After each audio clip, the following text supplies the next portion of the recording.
Bueno, amados hermanos, yo creo que ya habíamos más o menos desarrollado el tema de lo importante que era para la, para la interpretación correcta del Apocalipsis, el tema de la cristología.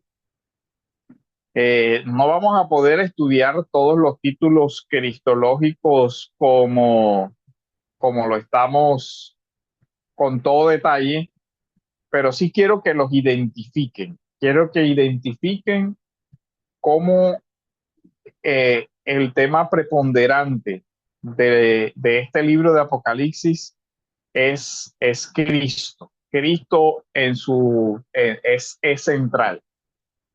Lo que vamos a revisar es de una forma sucinta los títulos que aparecen en el libro de Apocalipsis con relación a Cristo. Y miren esto, Jesús aparece en 1.1, en 2.5, en 12.17, en 14.12, en 17.6, en todos estos pasajes aparece. Del lado izquierdo tienen los capítulos donde aparece. Encontramos también Cristo en varios pasajes, en 1.1, 2.5, 11.15, 12.10, 24 y 6. Encontramos como título cristológico el testigo fiel. Encontramos también el tema del primogénito de entre los muertos, que es un título que resalta, ¿cierto?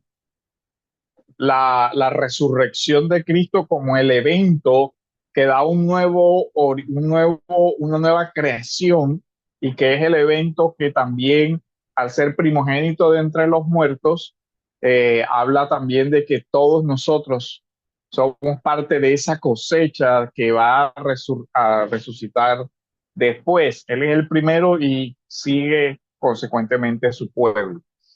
Es el príncipe de los reyes de la tierra, que es un título que implica la soberanía, el gobierno de Dios sobre los gobiernos humanos, y ahí explicamos el tema de providencia, reinado, dominio sobre todos los asuntos humanos.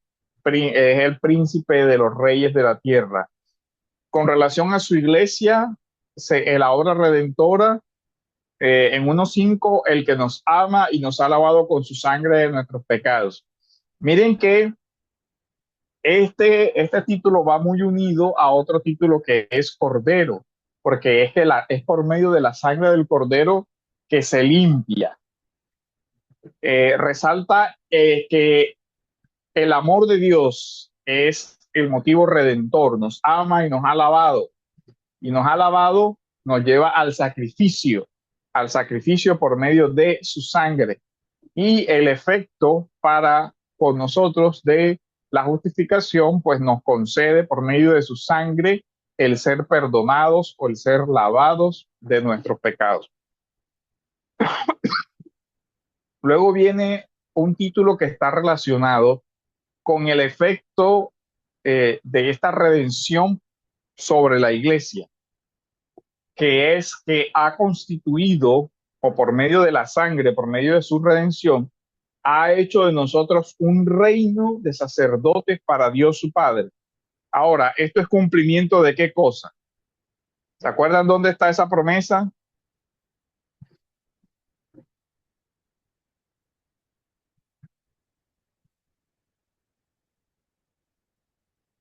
¿Cuál es la pregunta, Pastor?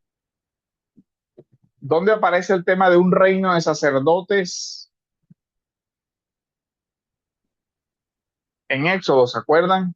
En Éxodo habla de un reino de sacerdotes. Entonces, miren cómo se va dando esa cristología. Un hijo de hombre, ¿dónde aparece eso?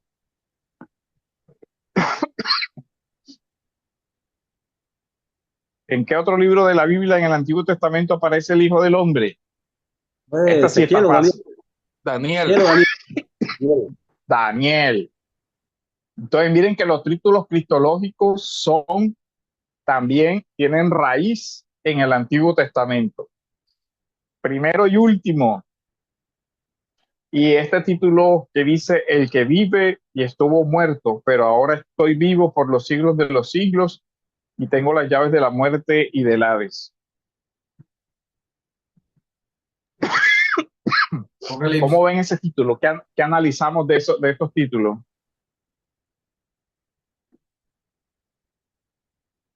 La eternidad de Cristo. Pero resalta que, ah, ah, sí, la eternidad, pero Resalta con en relación, tu divinidad, ¿cómo? pastor. Ajá, la eternidad, la divinidad,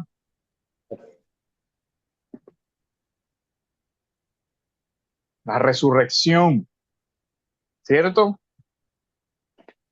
Miren, el que vive y Su humanidad estuve también. muerto, y en su resurrección también se da el dominio sobre la muerte, de tal manera que al él morir y resucitar, tiene qué cosa? Las llaves en el sentido del dominio, el poder de la muerte y el Hades. ¿Qué quiere decir? Que en su resurrección nosotros también somos resucitados. ¿Se acuerdan? Como cuando dice Romanos, sepultados juntamente con él en el bautismo y resucitados y también conjuntamente con él resucitados. Entonces, a partir del hecho, y miren la importancia aquí de la doctrina de la resurrección en el libro del Apocalipsis. Y esto es muy importante porque está asociado al evento de la segunda venida, cuando se va a dar el pleno, la manifestación visible del poder de Cristo sobre la muerte, cuando Él llame a todos los seres humanos a la vida. Y recuerden que todos serán resucitados, tanto los creyentes como los incrédulos, pero la diferencia está en cuál es los creyentes para qué, para resurrección de vida y nunca más morir y para recibir el estado de gracia definitivo, la bienaventuranza, la vida eterna, mientras que los incrédulos, ¿para qué cosa? Para el juicio eterno. Ahora mire algo interesante con relación a veces a una mala interpretación del dualismo cristológico. El que tiene la llave de la muerte, del Hades, del infierno y de todo esto es Cristo, no el diablo. En la mitología popular evangélica, las personas creen que el diablo es el carcelero, el que tiene las llaves del infierno y el que tortura y todo lo demás, pero lo que nos está diciendo es que Cristo en su resurrección, en su muerte y resurrección, compra para su pueblo una resurrección eterna, pero también es el Señor de la muerte, llamará de la muerte aún a aquellos que no creyeron en Él para que comparezcan ante Él y sean juzgados. Ahí vemos esa dimensión. Después viene el que tiene las 7 estrellas y ya sabemos que esto está en el contexto de las iglesias. Y es Cristo en su iglesia cómo se manifiesta. O sea, cómo vemos, cómo describe. Puedes pasar la otra diapositiva. Exacto. El que tiene las 7 estrellas, el que camina entre los 7 candeleros de oro, el que estuvo muerto y revivió, el que tiene la espada aguda de 2 filos. Esto dice el Hijo de Dios, aquel cuyos ojos son como llama de fuego y cuyos pies parecen de metal precioso. El que sondea los riñones y los corazones, el que tiene los 7 espíritus de Dios y las 7 estrellas, el santo, el veraz, el que tiene la llave de David, y aquí es a la asociación, ¿verdad? Con el reinado, la llave de David, si ven, la llave de la muerte, toda esa parte la pueden ir. El amén, testigo fiel y verdadero, el principio de las criaturas de Dios, el león de la tribu de Judá, el retoño de David. Hermano, puedes pasar la otra. En la otra viene uno de los títulos, miren esto, El Cordero, ya se pueden dar cuenta que es el título que más sobresale y de acuerdo a lo que hemos venido hablando en la clase, ¿por qué creen ustedes que es así?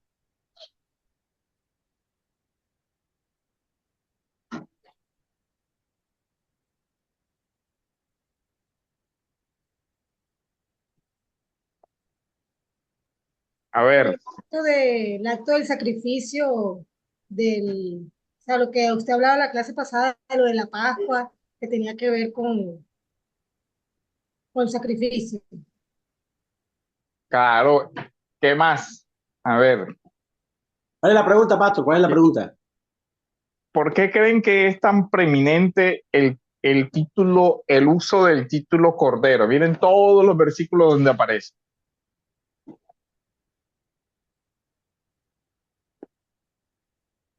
Pastor, yo diría Los- que toda la esperanza futura que muestra el Apocalipsis tiene como base el sacrificio redentor de Cristo. ajá, y los títulos preponderantes son Cordero, Jesús y Cristo, o sea, son los en donde más textos aparece, o sea, los títulos que numéricamente uno puede decir, los títulos que más aparecen son Jesús, Cristo y Cordero, o sea, son los que más versículos, en los que más versículos se destacan. Entonces, viendo esto, ¿ustedes qué podrían decir sobre el tema central del Apocalipsis? Viendo este escenario de estos títulos cristológicos, miren que aparece el cordero como degollado. Otras imágenes ya de reinado como son Señor, un hijo varón que ha de regir a todas las naciones con cetro de hierro, la palabra de Dios, Rey de reyes y Señor de señores, Alfa y Omega, principio y fin, y el lucero radiante del alba. Haciendo este análisis de todos estos títulos cristológicos, yo quiero que hagan una reflexión. ¿Por qué casi en la predicación sobre el libro de Apocalipsis no se observan estos énfasis en el punto de la cristología tan elevada y tan profunda que tiene este libro? ¿Por qué creen que este tema que aparece un sinnúmero de veces no ha sido casi abordado en la literatura sobre este libro? De acuerdo a sus lecturas y de acuerdo a sus análisis, a los que hemos ido viendo, ¿por qué creen que se da esto? O comparativamente, en lo que ustedes han podido ver en su experiencia de caminar cristiano, cuando se habla del Apocalipsis, ¿cómo se aborda la cristología de este libro?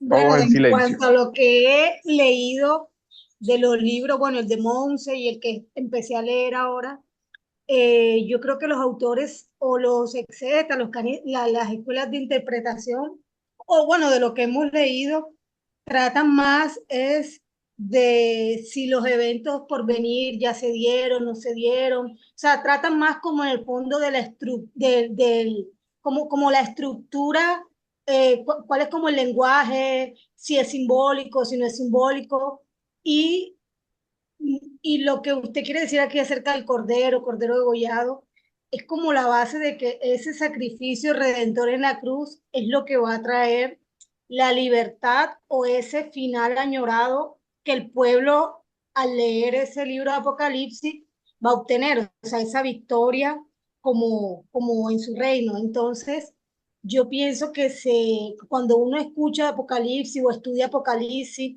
bueno, cuando yo estudié en otras denominaciones que se enfracan más es en los eventos del porvenir, o sea, los eventos que van a ocurrir, si la salvación, si el rapto, si te quedas, no te cosas, se enfrascan más como en la simbología, las trompetas, y no tanto en cuál es el propósito, como usted lo está diciendo hoy, el propósito tal cual del Apocalipsis era como mostrar al pueblo que en ese momento estaba en opresión, que estaba bajo régimen, bajo un yugo de los romanos, de los que estaban haciendo el yugo, y era mostrarle que ese sacrificio o ese cordero venía a traerles esa libertad de pecado, de lo que realmente ellos necesitaban. O sea, es más o menos como lo que he ido leyendo. Sí, ese es un buen análisis, ese es un punto importante. No sé si Pastor, alguien quiere complementar, desarrollar esta parte de la cristología, que examinen, si miren toda la cantidad de versículos que hablan de títulos cristológicos. Y miren que algo, solamente hablando de títulos cristológicos, pero si habláramos de la obra, del efecto de la obra, se podría aumentar más este tema. De hecho, uno de los textos que les envié es precisamente el tema de, de Cristo, de la cristología del Apocalipsis, que es uno de los pocos libros que yo he visto que trata ese tema, porque no he encontrado muchos autores. Sé que hay otro de un profesor que se llama, que tiene una obra sobre el Espíritu Santo en el Apocalipsis, y es Contreras Molina. Tiene esta ahorita sobre el Espíritu Santo en Apocalipsis, y él tiene un libro también corto de Cristología en el Apocalipsis. Pero además del libro que les envié, bueno, ese otro libro no lo pude revisar. Ustedes podrán dar cuenta que a pesar del eje cristológico tan grande y de la adoración que se muestra a Cristo en el Apocalipsis por medio de los himnos que uno encuentra ahí, por medio de las alabanzas que se dan al Cordero, por medio de los gestos de adoración que se dan al Cordero, tales como postrarse o tales como echar sus coronas delante de él, es un tema descuidado en el estudio de este libro, precisamente por esa parte del futurismo, que es lo que más ha calado en la forma en cómo las personas se acercan a este libro. Pastor, Sí, pues, lo que yo puedo ver es que en el libro de Apocalipsis, eh, digamos, no resalta eh, el poder teológico y cristológico de Cristo. Por ejemplo, lo dice como por encimas.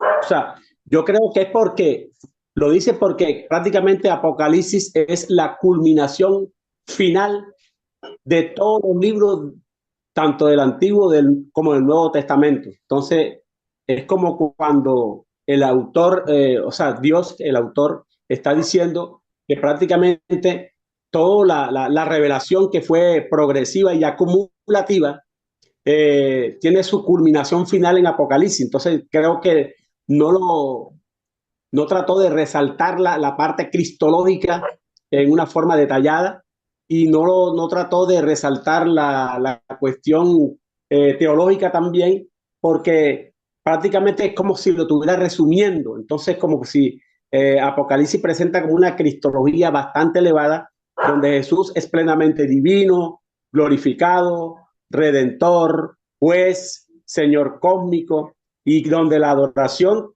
que recibe y su participación en el trono divino lo coloca en el centro de la teología apocalíptica y de la esperanza escatológica cristiana. Entonces, yo creo que Dios acá, pues, como el autor del libro, el Espíritu Santo, trató de prácticamente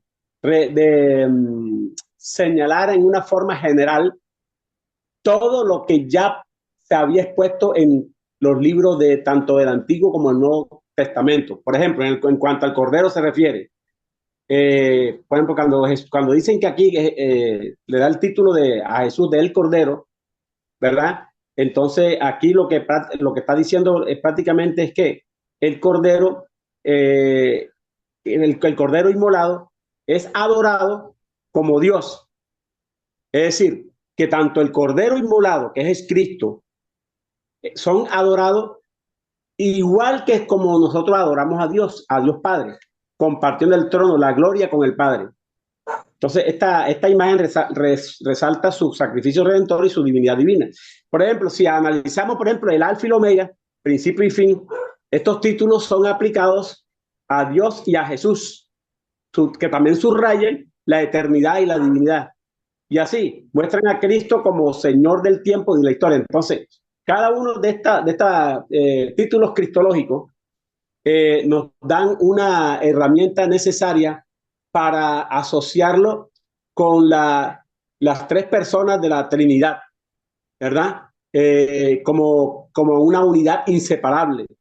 Entonces, básicamente, yo creo, para mi forma de ver, Apocalipsis, la culminación final, nos da como un aterrizaje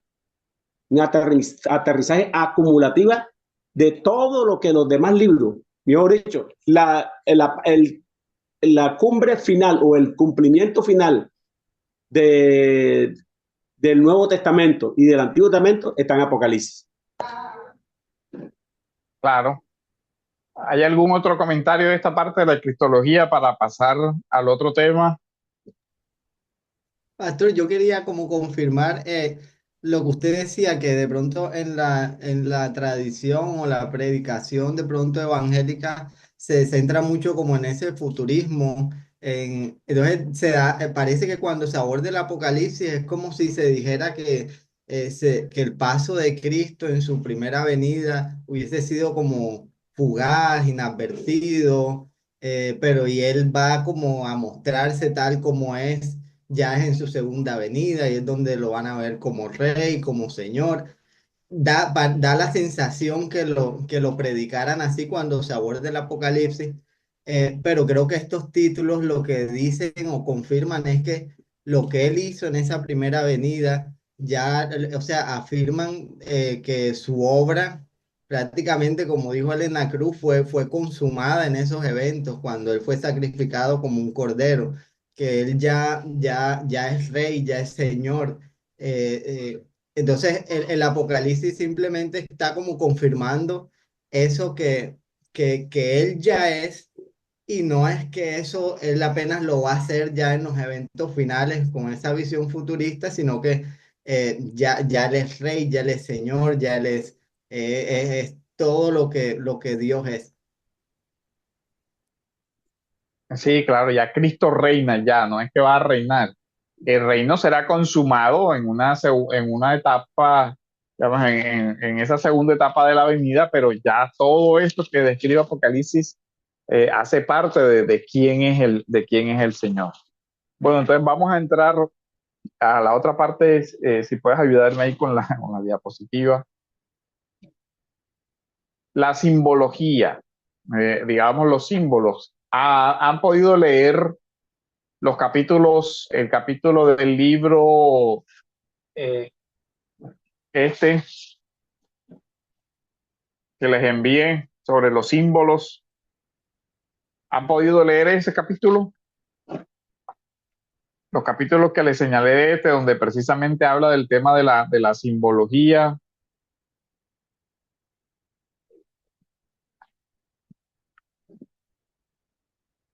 No todos a la vez. Sí, claro, sí, sí, Pasto, más o menos, o sea, he tratado de hacer Bueno, un resumen. en el tema de los símbolos de números, los que hayan podido leer, ¿qué han podido identificar para la interpretación de los símbolos numéricos?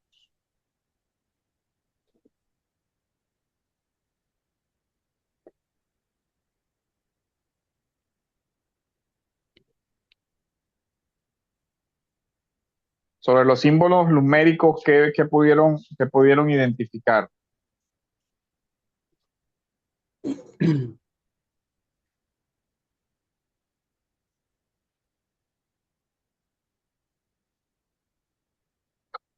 Pastor, Nadie. pastor, cada número representa eh, representa cada número representa un título, un símbolo, eh, en la parte, tanto en el Antiguo como en el Nuevo Testamento. Por ejemplo, eh, los números 7 significa una plenitud, o sea, la plenitud o perfección. El número 6 es imperfección o algo que está incompleto. El número 12 también representa, digamos, tiene que ver también con algo que también está pleno. Y así, entonces, hay algunos números que dan una idea del estado. Por ejemplo, las 7 iglesias, siete iglesias, 7 sellos, 7 trompetas, 7 copas de la ira de Dios, simboliza la totalidad, la plenitud y la obra perfecta de Dios. Y el número 12 significa el pueblo de Dios, representa al pueblo de Dios en su totalidad, o sea, Israel más la iglesia. Y así, por ejemplo, 12 tribus de Israel, 12 por cada 12.000 tribus de Israel, da 144.000 sellados, la Nueva Ajá, exacto. A Jerusalén. veces los símbolos se multiplican. Exactamente. 3, por ejemplo, es la plenitud divina, o sea, Padre, Hijo y Espíritu Santo, representa lo divino y lo celestial, la Trinidad. A veces se combinan algunos números para reforzar la parte simbólica, como por ejemplo, cuando se dice santo, santo, santo, 3 veces santo, ahí se está reforzando la santidad divina, cuando dice santo. Por ejemplo, el número 4 representa una universalidad del mundo creado. Representa la creación entera, los 4 puntos cardinales, los 4 jinetes, los 4 vientos, los 4 seres vivientes. Entonces, y por ejemplo, la imperfección, lo humano, como lo dije, que era el número 6, que era en cuanto a la imperfección, el número 6 es el número de la bestia, simboliza la imperfección extrema. En cambio, fíjense que el número 7 es el número de la perfección. Y entonces así hay también números que representan, digamos, como múltiplo de otros. Por ejemplo, Ujú. 10 es múltiplo de 100 y de 1000, o sea, la cantidad exacta. Entonces representa como algo completo en sentido humano terrenal. Por ejemplo, el dragón que tiene 10 cabezas, no, perdón, el dragón que tiene 10 cuernos, en Apocalipsis 12:13, los 1000 años del reinado, en Apocalipsis 20, simbolizan una era larga y completa. Entonces, y que nosotros los presbiterianos, los reformados, decimos que no necesariamente tiene que ser literal esa parte de los 1000 años. Entonces, en términos generales, cada número pues representa una parte simbólica de lo que está en Apocalipsis. Y entonces nos dan como especie de un panorama general de qué representa cada número, mm, para no, digamos, interpretar exegéticamente o hermenéuticamente la Apocalipsis de una forma hiperliteralista, lo cual nos da a entender que ya desde entrada Apocalipsis es simbólico, porque con el prólogo, ya Apocalipsis, el autor estaba diciendo y las declaró, y la palabra declaró en el griego es simoina, no sé si tú me corriges, que significa revelar lo que está Sí, oculto. signo.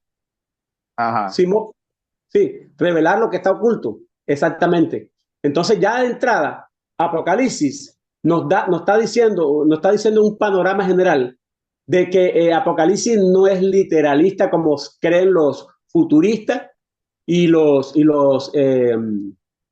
y los historicistas, o mejor dicho, como lo creen los dispensacionalistas y los preamilianistas históricos y dispensacional. Entonces, eso nos hace entender que de entrada, desde el prólogo, ya Apocalipsis tiene una hermenéutica que es simbólica y no es literal de entrada. No es el literalismo. Hay que recordar o tratar de ver la unidad de la interpretación simbólica. Miren que esto se complementa, así como tú decías, la bestia de tal color se complementa con tales números. Entonces, ahora, estos son simbolismos aproximados. Se habla de uno y de primero. Este símbolo, por ejemplo, del uno primero, implica exclusividad, primacía o excelencia. Depende del contexto donde se encuentra. Si dice yo soy el primero, ya es eh, eh, claramente una primacía. ¿Por qué? Porque Jesús no fue el primero que resucitó, porque antes de Jesús, por ejemplo, resucitó Lázaro o resucitó el hijo de la viuda al que Jesús resucitó. Y esas cosas, eso es así, pero tiene preeminencia. Medio, medio, tres y medio es un tiempo limitado, un periodo, digamos, restringido y se usa en varios aspectos. Media hora de 8:1, un tiempos y medio tiempo de 12:14 o 3 días y medio, un tiempo limitado. Cuatro, ya había dicho Gaspar bien, la universalidad, los cuatro vientos de la tierra, los ángeles vienen de los 4 puntos de las cardinales, es una expresión para hablar de la extensión de toda la creación. 6 no completa el 7, por lo tanto siempre se está eh, asemejando a lo imperfecto, pero también asociado al hombre, porque el hombre ya sabemos que fue creado en el sexto día. El séptimo día es también asociado con el descanso, pero es el descanso divino, por lo tanto, este 7 siempre estará asociado con la perfección de la divinidad, de la creación y todo eso. O sea, los números van teniendo un sentido y ese sentido viene desde el Antiguo Testamento. Como 7 está asociado a ese plano de lo divino, cuando se habla de las 7 iglesias de Asia o los 7 espíritus, uno puede ver que las iglesias son las iglesias de Dios. Es un número de completo. Entonces, no son las 7 iglesias literalmente, sino las 7 iglesias es toda la iglesia o la totalidad de la iglesia o la perfección de la iglesia. Entonces se refiere a la iglesia en toda su extensión, no solamente a 7 geográficas. Porque incluso si usted ve el libro de Apocalipsis, habían iglesias que estaban muy cerca de las 7 que se mencionan, que bien podrían haberse también incluido, pero se usa el 7 como un número que da cuenta de esa parte simbólica es una carta para toda la iglesia. También vemos que aparece 7 candeleros, 7 antorchas de fuego, 7 sellos, etcétera. 12, también vemos por varios pasajes que habla de la representatividad del pueblo elegido. Las 12 tribus, continúan los 12 apóstoles, los 12 ángeles, las 12 piedras, los 12 nombres, 12 veces 1000, 12 veces 12, 24 ancianos, etcétera. O sea, hay que entender cómo juegan estos números. Ahora, recuerden, estas siempre son interpretaciones aproximadas y por supuesto que no es, en la interpretación de los símbolos no es como reemplazar una cosa por la otra, sino también ver el contexto, las acciones que se están dando, el personaje que está interviniendo y además de eso, como el contexto en el cual se está utilizando, tanto del libro como el contexto canónico también del libro del libro del Apocalipsis. desde el Antiguo Testamento. Entonces, eso es lo que tiene que ver con el simbolismo de cifras. Esto ya ustedes en sus lecturas también pueden profundizar y se pueden dar cuenta de cómo funciona el simbolismo de los números. Los que no lo hayan leído, por favor, lean esos capítulos que son muy importantes para mejorar la comprensión de su lectura del Apocalipsis. No sé si de este punto hay alguien más que tenga algún comentario, alguna duda, pregunta.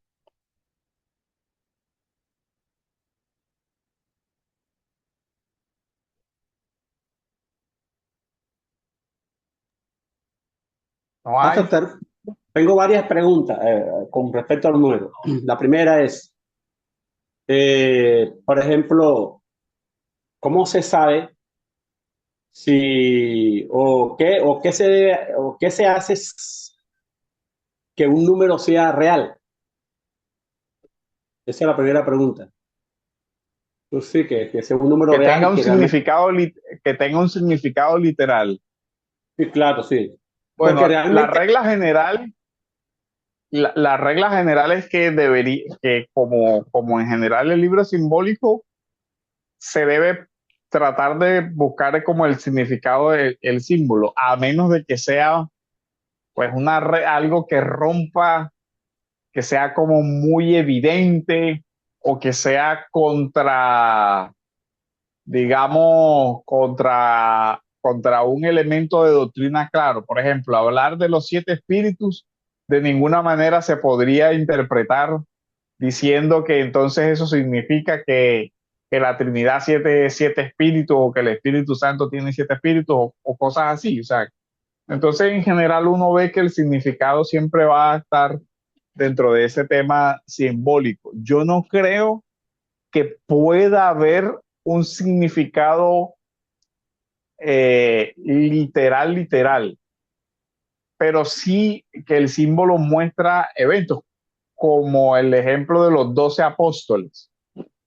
Ahora, si uno ve el tema de los 12 apóstoles, de las 12 columnas, todo eso está indicando pues los apóstoles, pero los apóstoles en un sentido de representatividad. O sea, es verdad que eran 12, pero no se queda únicamente en eso, sino que viene a representar la iglesia sostenida por las 12 columnas que son los apóstoles.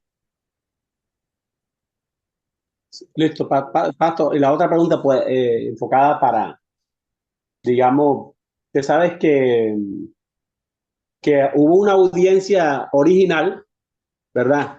Una audiencia original, por ejemplo, los cristianos del primer siglo, y hay una audiencia ahora contemporánea o actualizada. Entonces, la pregunta se basa en cuanto a la audiencia original, por ejemplo. Eh, para la audiencia original, ¿podrían los números del Apocalipsis haber tenido un significado inmediato para los primeros lectores del texto? Yo creo que todos los símbolos sí, o sea, yo creo que para ellos los símbolos eran claros. La dificultad realmente la tenemos nosotros porque no tenemos ese mismo horizonte de imaginario. De hecho, el domingo hablamos eso porque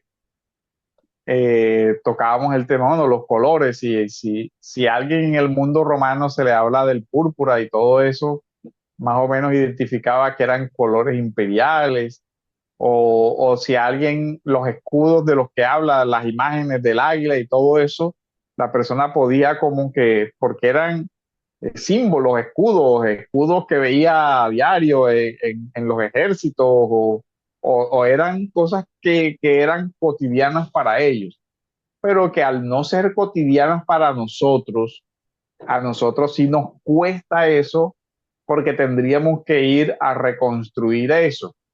Y evidentemente que toda reconstrucción histórica tiene un elemento, digamos, hipotético, porque reconstruir la historia no es volver a ver un video, sino tenemos fragmentos de hechos y los amalgamamos y les damos un sentido y toda esa parte. Entonces, a nosotros sí nos cuesta mucho desentrañar todo este simbolismo, pero yo creo que para los lectores del primer siglo, partiendo de que eran comunidades que también tenían otro acceso o en los que circulaba otra literatura apocalíptica, yo creo que ellos sí tendrían como ya un margen ahí.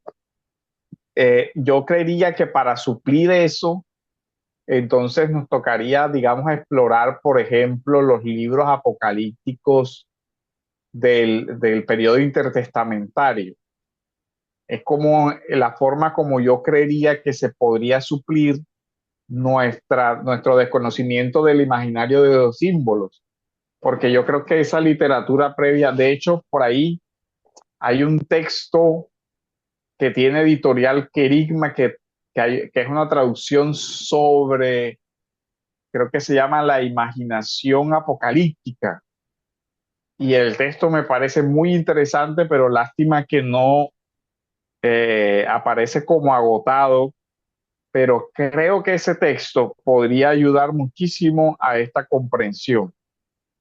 Por ahí lo voy a, ahorita lo busco y si alguien de pronto lo puede conseguir por ahí, Pastor, por ahí que, el hermano Carlos tiene la mano levantada. Va a hacer una pregunta. No sé si todavía la va a hacer. ok, ok. Carlos o Leana, Adelante, uno de los dos. hermano. Carlos o Leana, uno de los dos. Hola, buenas noches. Bueno, pero era con referencia a lo que estaba hablando el pastor ahorita, pero ya como que me perdí un poquito. Bueno, más que todo yo quería hacer como una pregunta puntual, algo de lo que estaba hablando el pastor ahora. ¿Cómo no mirarlo así, según lo que estaba explicando ahora? Porque, por lo menos, yo le comentaba que estaba leyendo lo del paralelismo, creo que así que se llama, que le comenté ayer, del Ajá, los versículo. paralelismos. Entonces, no sé, o sea, que de pronto, aparte de solamente leerlo, interpretarlo, qué otra cosa uno podría hacer de pronto para que no le quede a uno como tan literal, lo que se estaba diciendo ahora? O sea, por lo menos yo le iba a mandar a usted los, más o menos los versículos pantallazos, como más o menos yo los interpreté para ver si están bien. Pero en el tema así de los números, como estaba hablando de la hora, como darle una interpretación más profunda, o sea, enfatizar a lo que el Apocalipsis realmente le quiere decir a uno. Porque es que, ya voy, mi amor, ese no. Si digamos, ya uno ha escuchado, ya voy, mi amor. No queriendo de pronto decir, ya yo sé, no, esa parte no.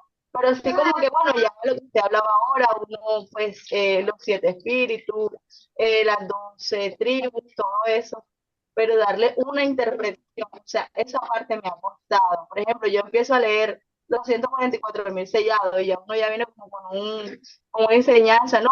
Se van a hacer sellados y algo muy del dispensacionalismo, la palabra no me sale, dispensacionalismo, pero, o sea, Dispensacionalismo, ajá.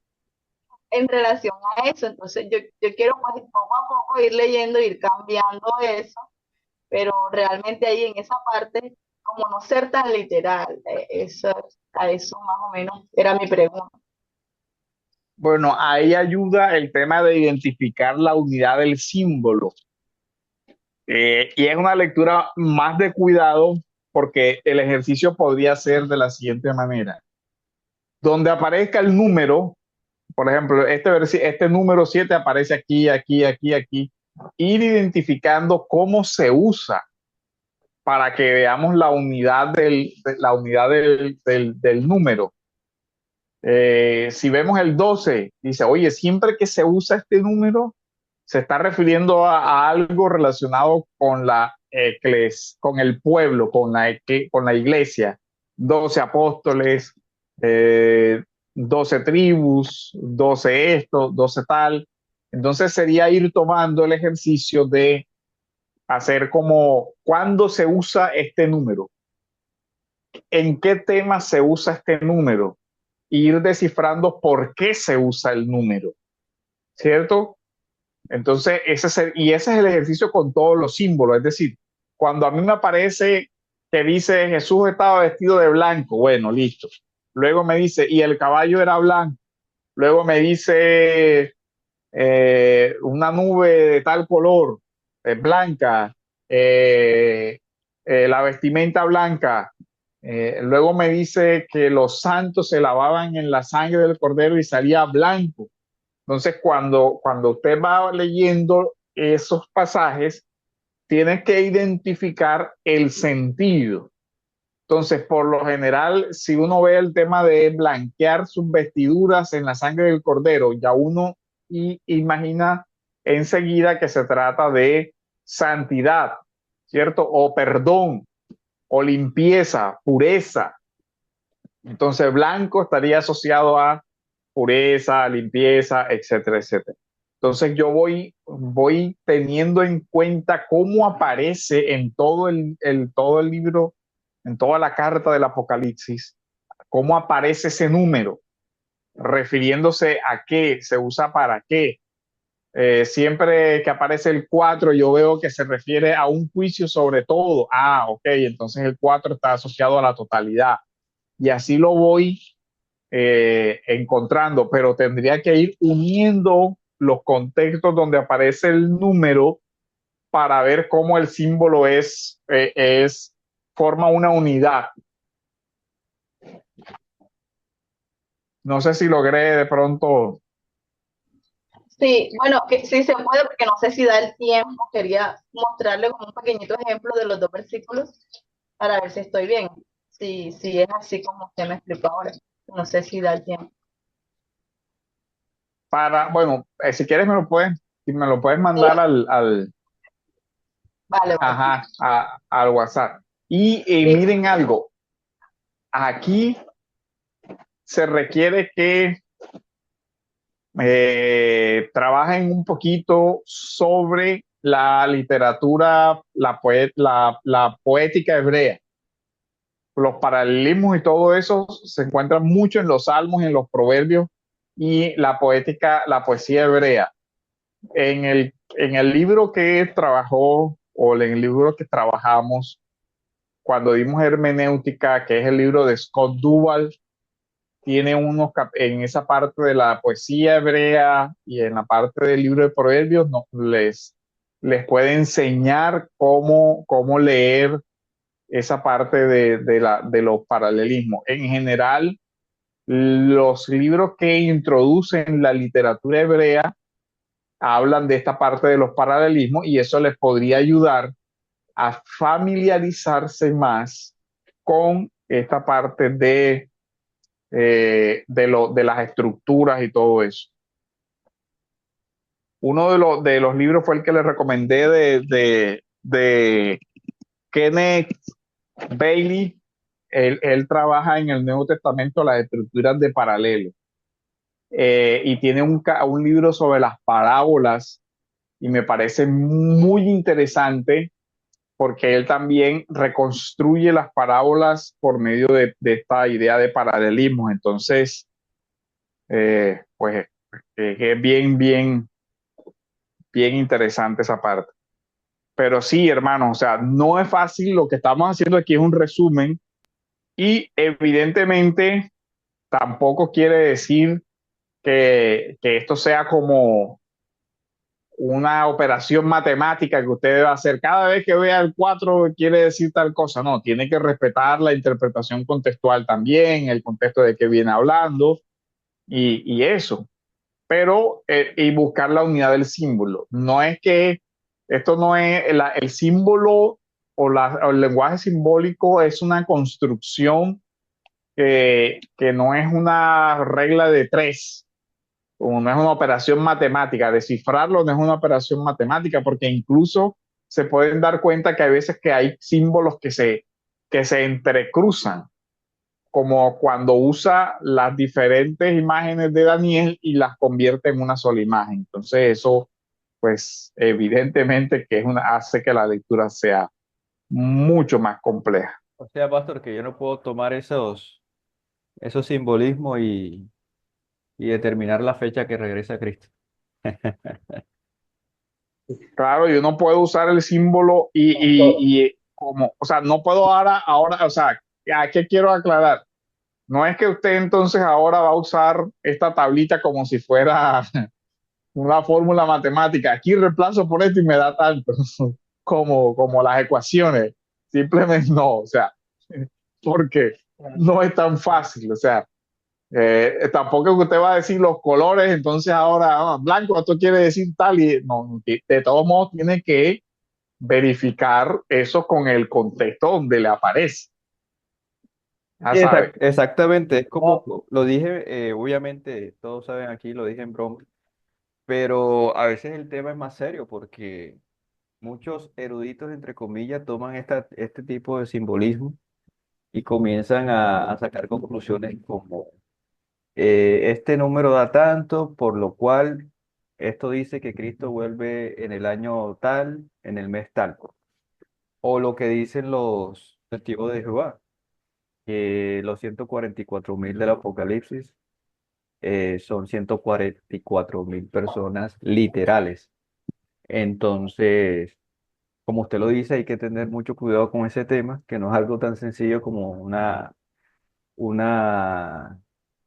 cálculo matemático y que hay que interpretarlo dentro del contexto del cual está hablando el autor, en este caso el apóstol Juan.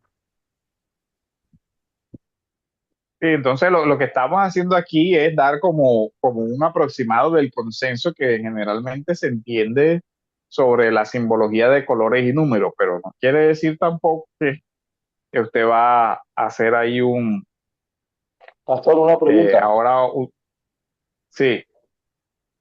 pastor, quisiera hacerla. ¿Qué propósito tenía tanto simbolismo para los oyentes o para quien iba dirigida la carta en su contexto actual, o sea, en su momento? ¿Qué propósito tenía tanto simbolismo la carta de Apocalipsis para ellos? Pues, ¿cuál era el propósito de ese simbolismo? Lo que pasa es que pertenece a un cuerpo de literatura completo. En el Nuevo Testamento solo aparece este libro, digamos, como eminentemente apocalíptico, porque hay discursos escatológicos en los evangelios, pero no son tan este lenguaje cifrado. Pero para el mundo hebreo o judío del primer siglo, para todo ese contexto, era un cuerpo de literatura bastante desarrollado. Uno de los, esa sería una explicación teológica. Es decir, Juan se estaría conectando con todo el trasegar del pueblo con relación a la esperanza escatológica que ya se daba en ese lenguaje, o sea, se vincula conscientemente a una forma de hablar del fin del mundo que estaba ya o que ya era conocida desde el periodo intertestamentario muchísimo, porque hay muchos apocalipsis cuando hablamos del apocalipsis de Barú, de Eno, del Etiópico, hay muchos apocalipsis. Entonces, a nivel teológico, uno puede decir, el sentido es que él escribe en un género literario que era propio para escribir sobre el fin del mundo y para escribir sobre la esperanza y para escribir para consolar a los perseguidos. Esa era una forma de escritura ya utilizada, ya establecida dentro del contexto literario. Es como si dijéramos, digamos, un género propio para escribir en Colombia. ¿Qué será? O sea, digamos, eh, ¿cómo escribimos en Colombia sobre nuestras tragedias, sobre las cosas difíciles? Normalmente, o sea, hay un género específico, digamos, eh, para los discursos funerarios o algo así, o para los discursos en tiempos de crisis. Entonces, el género para los discursos en tiempos de crisis en la época de Juan era esta Apocalipsis. Entonces, él usa ese género. Además de el tema de la persecución, hacía necesario un lenguaje cifrado para que los que están dentro de la comunidad entiendan, pero los que están fuera de la comunidad no entienden. Yo pienso que esos serían como los dos puntos principales del por qué. El Ok. escoger un género literario, cuando el autor escoge un género literario, también hay un sentido, porque es que la transmisión de las ideas se da en contenido y en forma. Entonces, él tiene un contenido que es la esperanza, el consuelo, pero tiene una forma, y la forma que él escogió es apocalíptica, y creo que no la escogió al azar, sino que la escogió por todo lo que significaba, el bagaje que ya tenían quienes le iban a ser los receptores. Y por O eso sea que ellos ahora no rato tenían que les decía interpretar. que Ellos no tenían que interpretar como nosotros. no, sí tenían que interpretar. Lo que pasa es que ya tenían mayores elementos para interpretar, porque para ellos esa literatura no era desconocida. El ejemplo que les es como hay imágenes que son conocidas, para nosotros por el imaginario. Si yo dijera a Juan se le corrió la teja, ¿qué entiende usted? Que está loco. Que está Pero ¿qué loco. relación tiene la teja con la cabeza, con la salud mental? Sí, Literalmente nada, pero ya se entiende que está mal de la cabeza. eso, exacto. Literalmente nada. O sea, uno dice, pero oye, ¿cómo así que se le corrió la teja? ¿Usted cree que si viene alguien de por allá de la China, de los mismos Estados Unidos, o una persona de un... y usted le dice, lo que pasa es que a Juanchito se le corrió la teja, ¿qué cree que le va a entender él? Y la Es cara que del lo hermano mucho que puede chocolate. decir es, le cayó una teja en la cabeza. O sea, pero, y lo golpeó, le hizo un daño, algo así. Pero no va a entender como usted y yo lo entendimos enseguida. Ah, quiere decir que tiene un problema mental, se volvió loco o algo así. Nosotros tenemos esos argot, ¿cierto? Que son muy de las regiones incluso. Y nosotros lo vemos aquí en Colombia. Hay expresiones que en cierta región del país son muy populares, pero que no pertenecen como al imaginario de todos. Entonces, cuando Juan escoge ese imaginario, ya él sabe ese imaginario. Lo que pasa es que nosotros hacemos de extranjeros cuando llegamos y alguien nos dice se le corrió el champú o cosas así, uno dice, pero ¿de qué está hablando? ¿Qué será? ¿Que se le cayó el champú cuando se estaba bañando? ¿Qué le pasó? No, nosotros ya entendemos, no, está mal de la cabeza. Pero la forma de relacionar eso con algo literal, de hecho uno a veces ni siquiera sabe cuál es la relación, pero ya sabe el significado.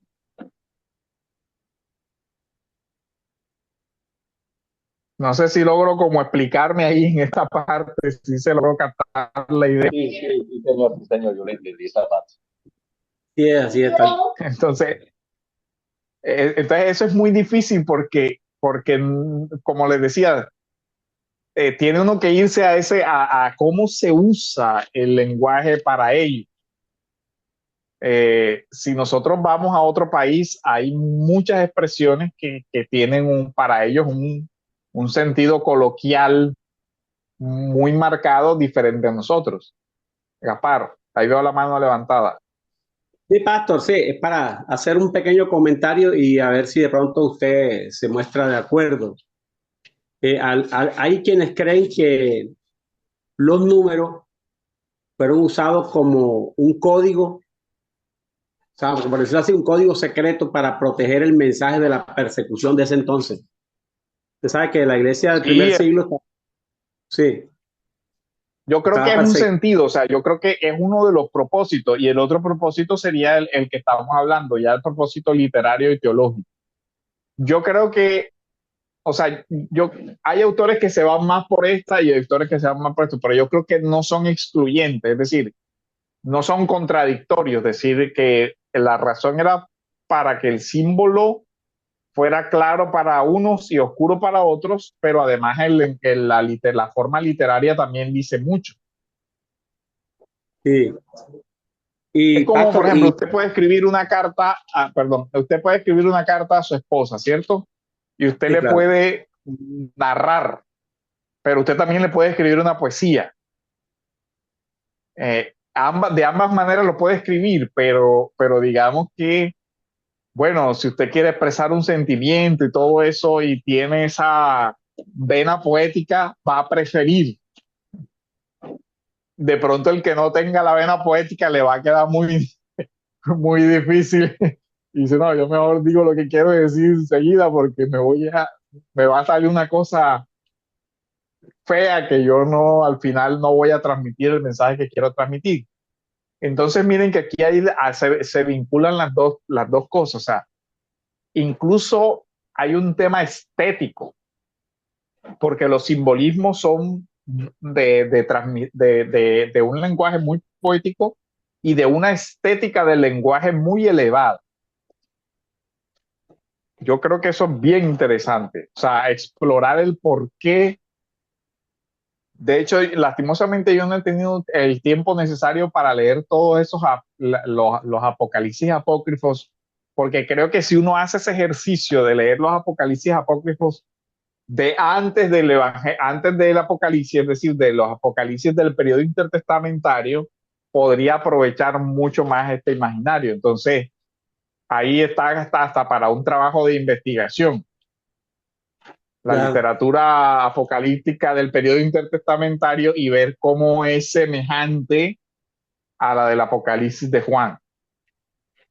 Eso se puede hasta una tesis de doctorado ahí, una investigación, trazar Buenísima. esos imaginarios en común, cómo se relacionan con esto. O sea, sería una investigación interesante. Algo semejante está en ese libro que yo les comento de apocalíptica, se llama La imaginación apocalíptica. Es de John J. Collins y se llama Una introducción a la literatura apocalíptica judía. Este John J. libro realmente creo que vale la pena. ¿Cómo? John J. John J. John J. ¿Cuál es el Collins. nombre? Colin. Sí, Pastor, ahí pastor, en el grupo yo quería. Ya, sí. Pastor, les perdón. mandé la, Diga, sí, diga, pastor. que ahí en el Digo, grupo les la otra fue mandé que yo. el link para la única editorial que lo tiene en español hasta ahora que lo he podido corroborar es Publicaciones Querigma. Ahí les mandé el libro. Si a alguien le interesa profundizar en el tema, es una buena obra. Pastor, mire, Este, la otra pregunta es esta, pastor. Usted sabe que están los juicios de Dios y está la justicia divina. Entonces, por un lado están los juicios de Dios, que son las copas, las trompetas, los sellos. Esos son los juicios de Dios. Pero por otro lado está la justicia divina. Entonces, ¿qué relación existe entre los juicios, o sea, la relación de los símbolos? Estamos hablando de los símbolos. ¿Cuál es la relación de los símbolos entre los juicios de Dios, sello, trompetas y copas, y la justicia divina, por ejemplo? ¿Cómo lo podemos relacionar ahí? yo lo relaciono desde la petición que hacen las almas de los decapitados. Dicen, ¿hasta cuándo, Señor, vengarás la sangre? Y lo Uh -huh. relaciono con el tema de Caín y Abel, ¿cierto? La sangre clama. Yo creo que Dios va mostrando cómo hay unos juicios que se ejecutan en la historia, que son en etapas, que pueden ser por temas como invasiones, guerras, sería una forma como Dios va progresivamente juzgando la maldad de la humanidad hasta que venga su juicio definitivo, que es la instauración de su justicia. Esa es la razón por la cual yo creo que hay como progresión en los juicios y el tema del juicio final. Uno podría decir, Roma fue juzgada, o sea, sí, en la caída de Roma, uno podría decir, eso hace parte de ver en la historia cómo Dios juzgó a un poder que persiguió a su iglesia y lo sometió a la invasión y a la destrucción, así como en el pasado hizo con el mismo Israel, que utilizó reinos vecinos para juzgarlo. Eso sería un juicio, pero estaríamos hablando o tendremos que hacer una distinción entre lo que serían juicios temporales y el juicio eterno. Una persona podría llegar a ser castigada o juzgada su pecado aquí de manera temporal. Sí, pero ese juicio temporal no quiere decir que ya pagó todo lo que debía para el juicio eterno, o viceversa, que el hecho de que no haya recibido ningún juicio aquí quiere decir que entonces no va a tener ningún juicio futuro. Es posible que sí. Entonces es un tema bien interesante el tema de los juicios, porque nos muestra cómo Dios juzga algunas cosas de las conductas humanas dentro de la historia, que sería un juicio, digamos, inmediato dentro del orden temporal, pero que también hay un juicio divino que está reservado para su segunda venida. Entonces hay un tema Entonces hay que que tener bastante cuidado, ¿verdad? Porque para no caer en un juicio y en una justicia divina, ¿verdad? Con la utilización de los símbolos. Cierto, ahí tenemos que sí, ser muy cuidadosos en la interpretación. saber, saber cómo, cuándo es un juicio temporal del que está hablando, porque muchas veces se habla de juicios temporales, o sea, cosas que iban, cuando se habla en la escatología de la destrucción del templo de Jerusalén, del segundo templo, uno dice, eso es, uno entiende que es un juicio de Dios, porque incluso le dice a sus discípulos, ustedes no van a quedarse, yo he determinado la destrucción del templo. Cuando ustedes vean los signos de lo que va a pasar, ¿qué van a hacer? Se van a ir. ¿Por qué? Porque yo he decretado un juicio sobre esto y ustedes no van a, si ustedes comienzan a pelear para defender la ciudad, están enfrentándose a mi designio. Sería, ese es el tema. O cuando, ahora no recuerdo que, cuando también Dios le dice al profeta, cuando Jeremías anuncia, viene los babilonios, y Jeremías dice, ya él se había dicho, esto es un juicio de Dios, no peleen, ríndanse, entréguense y váyanse al cautiverio. Y cuando lleguen allá, tengan casas, cultiven esto y lo otro, porque este es el juicio de Dios. No se opongan. Entonces, miren esto, será un juicio terrenal, temporal. El destierro como tal era un juicio que Dios estaba haciendo por la desobediencia de su pueblo en la historia. Y tenía una restauración, también dice, vivan allá y Dios los traerá. Entonces, cuando se dan esos juicios, como en ese caso de Babilonia, otros profetas decían, no, levantémonos y peleémonos, que Dios nos va a dar la victoria. Y Jeremías siempre dice, no, no se opongan, vayan al destierro, esto, lo otro. Y miren que eso podría ser considerado como antipatriótico. ¿Cómo así que nos van a invadir y lo que tú nos dices es que nos rindamos sin pelear y que nos dejemos llevar y ya listo? Sí, porque este es el juicio de Dios, ya Dios lo ha determinado así. Ahora, ¿cómo se discierne eso en un caso específico donde, pongamos el ejemplo, un país entra en guerra con otro país? ¿Es un juicio de Dios? ¿No es un juicio de Dios? yo debo combatir o no debo combatir. Eso ya es un caso de discernimiento muy complicado, porque no vamos a tener al profeta Jeremías que diga, este es mucho de Dios y no hagan esto. Ahí ya viene el otro tema de un discernimiento y prudencia cristiana muchísimo más exigente para hoy. Porque uno puede decir, es lícito que nos defendamos porque la agresión es injustificada, pero puede decir, bueno, pero es que a Dios le plació castigar algo que el pueblo había hecho en la historia mal. Ah, ¿y cómo saberlo? Difícil, no es nada fácil. Sí es. Hermanos, entonces como para no, ahora viene un tema de la relación de Apocalipsis y los profetas, pero quisiera dejarlo hasta acá para no dejar, digamos, temas así como que no podamos concluir. Entonces, quedamos para el sábado a las 4 de la tarde. Sí,